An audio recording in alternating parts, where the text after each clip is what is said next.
Something I've noticed over the years is that most women I work with aren't lacking motivation. They're not sitting on the couch doing nothing and wondering why they don't feel well. If anything, it's usually the opposite.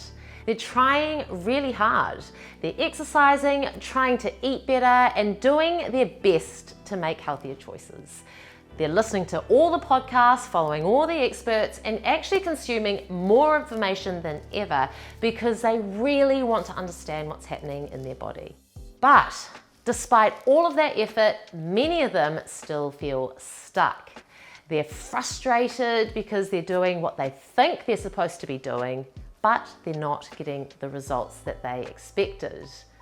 They're overwhelmed by all the conflicting advice where, for example, one person is saying to fast, where the other one is saying never skip breakfast. Or one person is saying cut out carbs and another is saying you need to eat more protein. So women end up feeling exhausted before they even get started because they don't even know who to trust anymore. So what's happening is they jump around looking for answers because they're trying to find something that actually works and makes sense for them.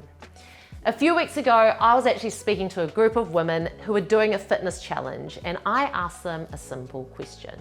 What are you having before training? Most said coffee and others said nothing at all. And what struck me wasn't the answer itself. It's actually how normal the answer felt, because I hear versions of it all the time. Women rushing out the door with a coffee because mornings are hectic, or they're actually getting to lunchtime and then they realize they haven't eaten anything substantial. Trying to fit health around work, kids, partners, aging parents, and all the other responsibilities that come with the stage of life. Then they're wondering why they're exhausted by the afternoon, why they're craving sugar, why recovery feels harder than it used to be, and why they feel like they're working harder than ever, but their body just isn't responding the way it used to. And I think part of the reason is because women are still operating from what they learnt years ago. The old eat less, move more mentality. The idea that if something isn't working, you just have to be stricter. You have to cut out a little bit more or push a little bit harder. Ignore your hunger, be more disciplined, try another plan. And honestly, I completely understand why, because I've been there as well. This is because that's what many of us were taught growing up.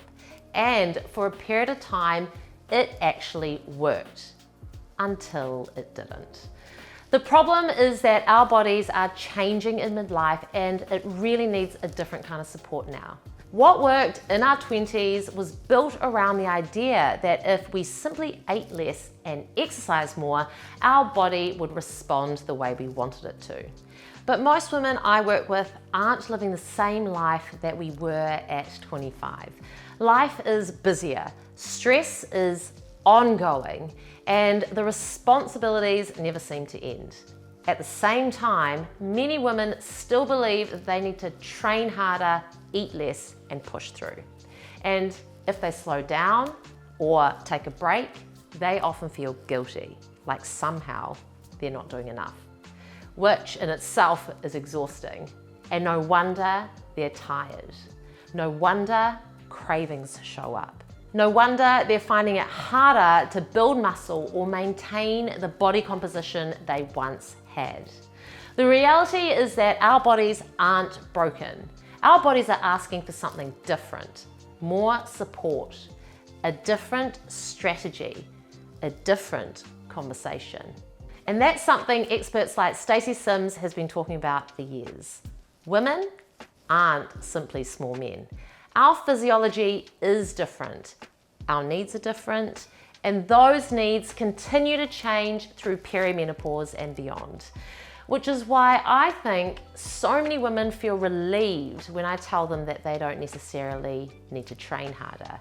They simply need to understand what their body is asking for now, because there's a huge difference between doing more and supporting yourself better.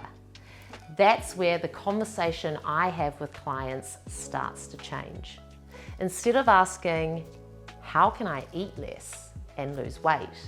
I become much more interested in asking, are you giving your body what it needs to do what you're asking it to do? Because if you're asking your body to get through busy days, exercise, recover, build muscle, manage stress, support energy, hormones, and keep up in life, then your body needs support in return. It needs nourishment, not perfection. One thing I notice all the time is that women have become really good at asking, what should I cut out? Should I stop eating carbs? Should I stop snacking? Should I skip breakfast or eat less? But very rarely do women actually ask, what is my body asking for? Do I need more protein? Do I need more rest, recovery? Do I need more support and nourishment? Because health isn't just about what we remove, it's also about what we provide it. I've had women tell me that they're having a coffee before training, a salad at lunch, and then standing in the pantry at 4 o'clock, wondering why they're craving something sweet. Their body isn't failing them. Their body is asking for fuel. The body is always adapting. It's always responding to the environment it's been given. So one thing I love seeing is how women are becoming so much more informed about their health. The challenge is working out what actually applies to them. That's why when a woman comes to work with me, I don't start by giving her more information. I start by getting curious. I want to understand what life actually looks like. What's happening with her energy? How is she sleeping? What's her stress load like? What patterns keep showing up again and again? Because before we decide what to do, we really need to understand what her body is responding to. This is why I love symptoms. Not because they're fun, most women are pretty sick of them, but symptoms give us information. They're often the body's way of waving a little red flag and saying, hey, something needs attention here.